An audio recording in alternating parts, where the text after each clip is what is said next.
Pour finir ce journal, une adresse secrète, un lieu unique en France, sulfureux et qui pourrait faire polémique. Comme le révélait VSD cette semaine, c'est le retour des maisons closes à Paris, enfin, d'un genre particulier, puisque les maisons closes sont interdites en France depuis 1946. À l'intérieur, des poupées gonflables. Pierre Herbulot a réussi à trouver l'adresse et s'est rendu sur place. Pas de néon rose, de grands X qui clignotent, mais une façade discrète avec une vitre fumée. Seul un petit logo sur la poignée, X-Dolls, poupée en anglais, indique la nature du lieu, tenu secret. À l'intérieur, des murs rouges, une odeur de pomme et de cannelle diffusée par un encens.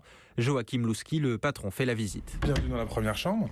Comme vous pouvez le constater, ce n'est pas un lit, mais c'est un gros matelas qui va être adapté, qui va être posé à même le sol pour être au premier plan. Vous avez des miroirs, un écran plat où vous avez une sélection de films pornographiques et vous avez aussi une petite lumière d'ambiance que vous pouvez choisir. Et une poupée nue, Kim, Sophia ou celle-ci, Lily. C'est la plus maniable, la plus menue, un petit peu typée asiatique. Si vous touchez sa peau, vous pourrez voir vraiment que c'est extrêmement doux, c'est limite très très proche de la peau humaine et à l'effet un petit peu rebondi, c'est très très très bien fait. Décor de silicone comme moyen de substitution pour une clientèle timide ou complexée. Des gens qui n'iraient jamais voir des vraies prostituées, jamais.